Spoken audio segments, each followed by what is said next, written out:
আপনি উঠেন।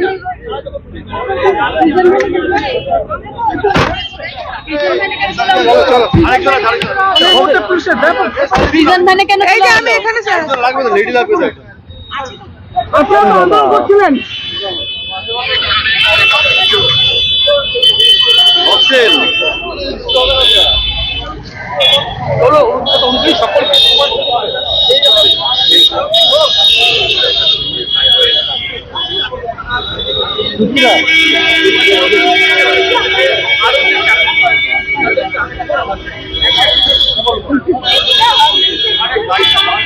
কেকটা জন্মদিন পালন করার জন্য এনেছিলাম।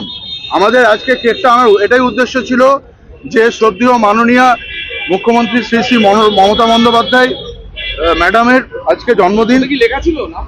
না, লেখা ছিল না। আমরা শুধুই আজকে আমাদের ইনফরমেশন ছিল যে জানুয়ারি মাসে জন্মদিন, তাই আজকে আমাদের হ্যাপি বার্থডে বলে লেখা আছে।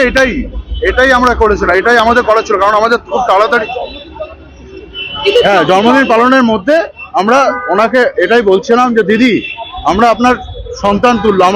আমরা যেমন আমাদের বাড়িতে আমার মায়ের জন্মদিন পালন করি তো আপনারা সকলেই আপনাদের মায়ের বাবার জন্মদিন পালন করেন, তেমনি প্রত্যেক আমাদের এই রাজ্যের যে অভিভাবক যিনি মাতৃসম আমাদের মুখ্যমন্ত্রী মাননীয় মমতা বন্দ্যোপাধ্যায়, ওনারও জন্মদিন পালন করার অধিকার আমাদের রয়েছে। সেই জন্মদিন আজকে আমাদের পুলিশ পালন করতে দিল না।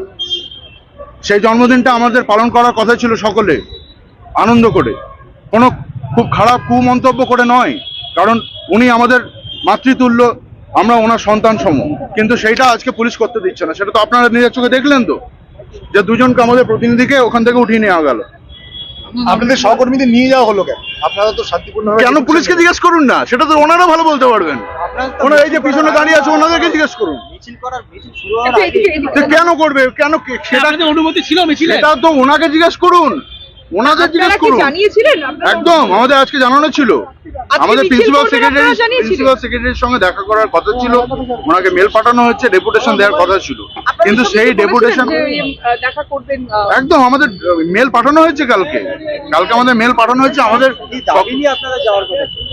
দাবি আমাদের প্রথম কথা, আমরা প্রথম থেকেই এতদিন 9 বছর ধরে আজকে আমরা এই যন্ত্রণা কাতর পরিস্থিতি 9 বছর ধরে আজকে আমাদের নিজেদের মেধাকে আমরা প্রমাণ করতে পারছি না। আমরা বারবার বলেছি যে শিক্ষক নিয়োগ হোক, স্কুল ফাঁকা, স্কুলগুলো উঠে যাচ্ছে, স্কুলগুলোর বেহাল দশা। আমরা যখন বিএড ট্রেনিং করেছিলাম তখনই আমরা দেখেছি কি অবস্থা। তারপরে আরো দীর্ঘদিন ধরে এই একটা বাংলার মানে একটা অস্থির একটা অবস্থা শিক্ষা ব্যবস্থায়। আমার নাম সমুদ্র ব্যানার্জি। তো এবার